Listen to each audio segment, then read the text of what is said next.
Hello friends welcome to my channel. तो आज आपण मन कि इम्पोर्टाट जॉब रोची जो माने बीएससी नर्सिंग जीएनएम करथिबे ता सहित फार्मासिस्ट पिला मानन पई भी पोस्ट आछि। आउ गुटे कथा होची एटा आपण सेंट्रल गवर्नमेंट रोची एग्जाम अपडेट रोची जॉब अपडेट आउ ओडिसा रे आपणकर एग्जाम हो बहुत सेटा बड़ कथा आपण माने ओडिसा रे एग्जाम देबे।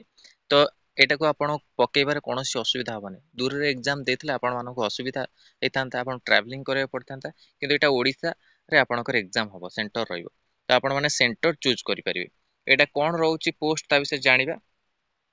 Government of India department atomic energy Indira Gandhi centre of atomic research Kalpakkam जोटी आईजीसीएआर रो पोस्ट बाहरची। Advertise number IGCR/01/2024 opening date 1/6 रो आपण स्टार्टिंग हे गलानी 10 टा एम क्लोजिंग डेट रहउची 30 जून जे आपण लास्ट डेट रहउची। ता भीतर आपण माने अप्लाई करि परिबे। आज आपणकर हे गला 3 जून तो आउ बहुत समय अछि आपण मन पाखरे अप्लाई करने को देखी दिंतु कौन आप पोस्ट बाहर से अनुसार आप अप्लाई करेंगे। खाली आप नर्स पोस्ट बाहर फार्मासी सहित अलग पोस्ट भी आपण बाहरी both male and female apply करेंगे कौन असुविधा नहीं। Online application impact for the direct requirement for the eligible Indian citizen for the appointment to following post different constitute unity department atomic energy DAE situated across the country. एठी आपण scientific officer रो 12टी post level 12 अनुसार गोटे post बाहर जोटा कि age limit मागिची 50 वर्ष 78,800। ये तो अपन high level post scientific officer E medical nuclear medicine जोटा कि अपन लेवल 12 अनुसार गोटे पोस्ट से सेम सैलरी रहउची। तापर साइंटिफिक ऑफिसर डेंटल प्रोथोडोंटिक्स जोटा लेवल 11 अनुसार 67,000 गोटे पोस्ट रहउची जोटा कि एज लिमिट मागिची अपन 40। साइंटिफिक ऑफिसर मेडिकल एनेस्थेसिया जोटा कि आपण मानक गोटे पोस्ट बाहर मैक्सिमम एज 40 11 लेवल 11 अनुसार आपनकर 67,000 रहउची। तापर साइंटिफिक ऑफिसर डी मेडिकल एटा भी आपण दुईटी पोस्ट बाहर ऑप्थाल्मोलॉजी जो माने भी पकेउ चाहुतले ओडिसा गवर्नमेंट तो आपण कोनोसी अपडेट आसी नै ऑप्थाल्मोलॉजी ऊपर। तो एटा आपण सेंट्रल गवर्नमेंट रहउची किंतु ओडिसा रे आपण एग्जाम सेंटर रहइबो। आपण माने चाहुचन जे इंटरेस्टेड अछंती तो अप्लाई करि पारि। दुईटी पोस्ट बाहर 40 as रहउची maximum age 67,700।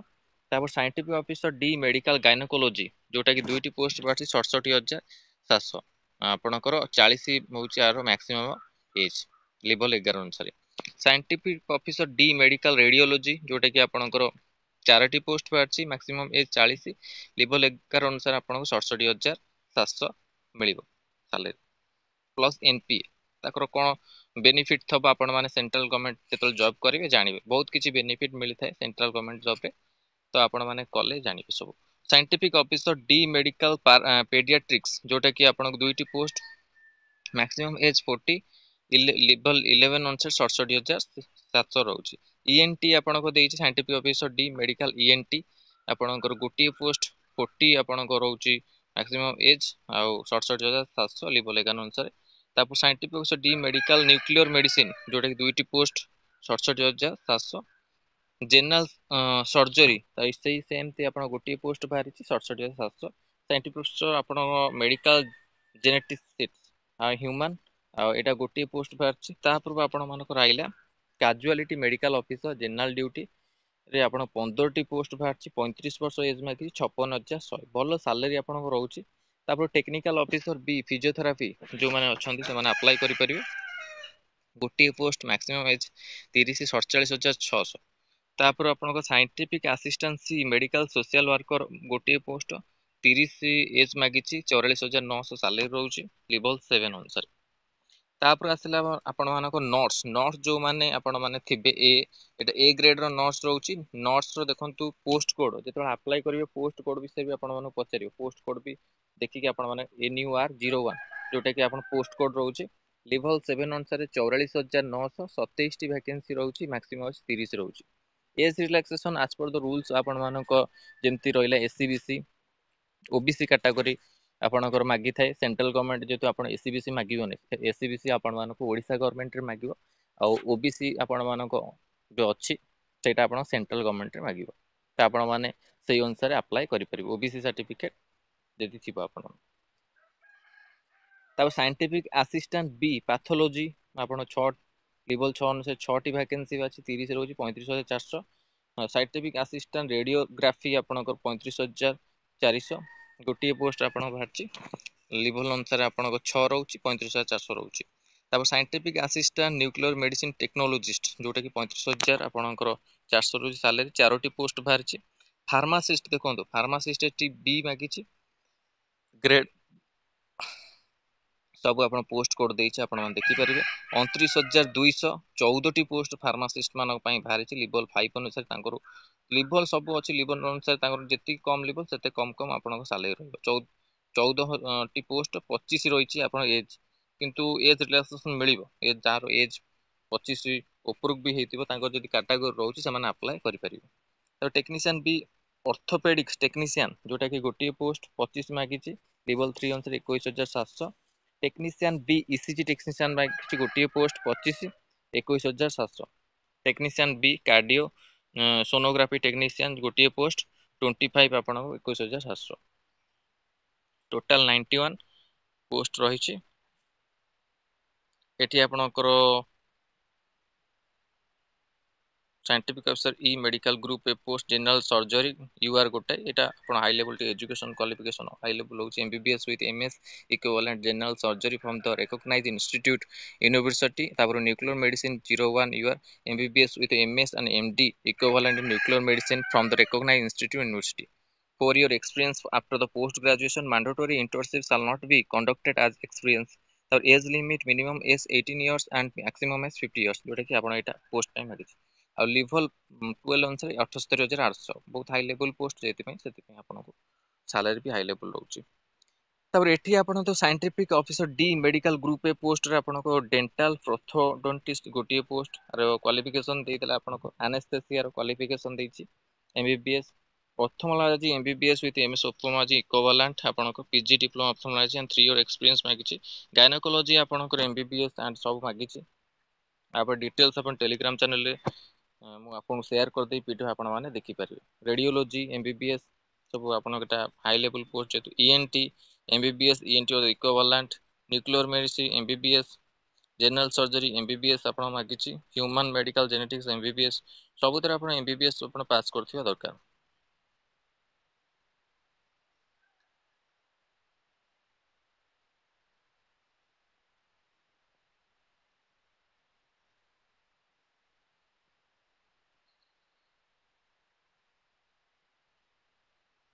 Scientific assistant एठी देखंतु आपणकर जो नर्स पोस्ट बाहरछि नर्स रे आपण देखंतु यूआर 10टी पोस्ट ओबीसी 7टी एससी 4टी एसटी आपणकर 02 बाहरछि ईडब्ल्यूएस 4 आपणकर 4टी जोथिरे आपण मानन कहिछि ईडब्ल्यूएस पोस्ट रे आपण मानकर बेनिफिट रहइबो कारण ईडब्ल्यूएस इकोनॉमिकल वीकर सेक्शन जो पोस्ट सेतरे आपण मानकर जो कट ऑफ जीवो सेतरे आपण पाइबार चांस रहिथे। तो आपण मानक ऊपर डिपेंड करछि आपण कोथरे अप्लाई करिवे। आर देखंतु नर्स रे आपण बीएससी नर्सिंग मागिछि आपण एठी एजुकेशन क्वालिफिकेशन और ए देछि आपणकर diploma in the nursing midwifery आपणकर 3 इयर कोर्स वैलिड रजिस्ट्रेशन आपणकर रहिला एटा आपण जीएनएम भी आपण करथिबे जति अप्लाई करि परिबे।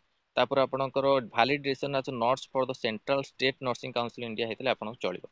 और देछि nursing A certificate with 3 year experience hospital nursing assistant class 3 and above from the arm forces एटी आपण और देछि। ए सब आपण मान देछि जोटा कि आपण बीएससी नर्सिंग जति फ्रेशर हेतिबे आको आपण माने अप्लाई करि परिबे कोनोसी असुविधा नै। एज लिमिट रहउछि 18 रु 30 वर्ष।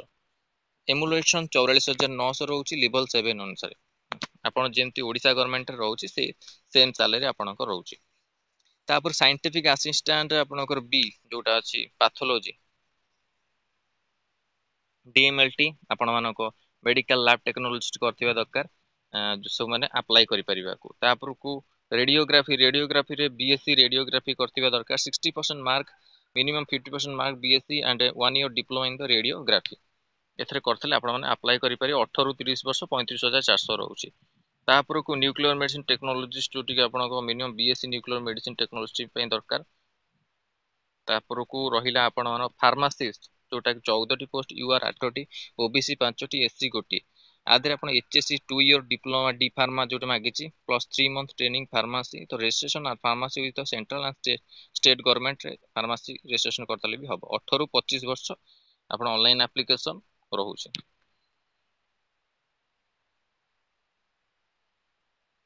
ये लिखला ऑर्थोपेडिक टेक्नीशियन तापर ईसीजी टेक्नीशियन तापर कार्डियो सोनोग्राफी टेक्नीशियन एथरे आपण मानको रहिछि minimum 60% HSC science 1 year certificate course plaster and orthopaedics technician एसो मागुथिले आपण अप्लाई करबे। मिनिमम एटा आपनकर एसीजी टेक्नीशियन रे minimum 60% HSC science 1 year certificate course ECG technician trade certificate from the recognised institute minimum 60% HSC science 1 year certificate course cardio sonography एथरे आपण करथिबा दरकार। एथि मेथड ऑफ सिलेक्शन देछि स्क्रीनिंग टेस्ट हबो 75 multiple choice question with negative marking भी अच्छी 3 mark out at the correct answer 1 mark deducted in the incorrect answer duration examination 90 minute आपनको रहइबो।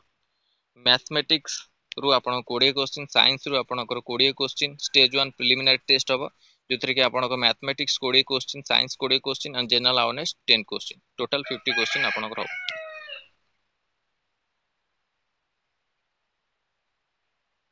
आ विषय आप डिटेल्स जानीपर स्टेज 2 रे कौन हम ता सहित सेंटर कथा देखो सेंटर आपण मैंने टिके देखी दिंतु सेंटर कौटी आप पड़ो मेन हूँ आप सेंटर देखो ये centre sub centre online examination देख ये भुवनेश्वर अच्छी आपण मानक भुवनेश्वर भी आपण चूज करेंगे जेहेतु आपण एग्जाम भुवनेश्वर सेंटर रही आपण मान भल पाख हम ओडिशार जो मैंने अप्लाई करेंगे ता सहित हैदराबाद भी अच्छी जो जो आप पाख हम से केता खंडे आप चूज करेंगे जोटा कि आप पाख प्लेस रोचे नियर प्लेस जोटा रोचे से आप चूज करेंगे। कोलकाता रहा ता सहित छत्तीसगढ़ जी थबा तुम छत्तीसगढ़ भी आप अप्लाई कर रायपुर देखो रायपुर ये अच्छी रांची अच्छी तो आप अप्लाई करेंगे। आउ सब डिटेल्स किसी कहूना किंतु आपण जाइले सब सेंट्रल गवर्नमेंट जॉब रोचे भल सैलरी अच्छी जदि इंटरेस्टेड अच्छा अप्लाई करेंगे। हाउ टू अप्लाई ऑनलाइन देखो http://igcar.gov.in रिक्वायरमेंट एस्टिमेल जोटा कि आपन टेलीग्राम चैनल शेयर करदेवी आपण मन आर पीडीएफ आप डिटेल्स रे आको पढ़ी कि आपण माइंड सेट करके आपण अप्लाई करंतु। सबु सेंट्रल जॉब आ बाहर जॉब अप्लाई करंतु मु खाली ओडिशा जॉब ऊपर आपण फोकस करंतु नै आ फोकस करथिबे आपण मानकर प्रिपरेशन करंतु किंतु अलगा जॉब पई भी प्रिपरेशन करंतु जेमती आगु भी जदि ओडिशा गवर्नमेंट रे बाहर त आपण मन पई हेल्पफुल हबो।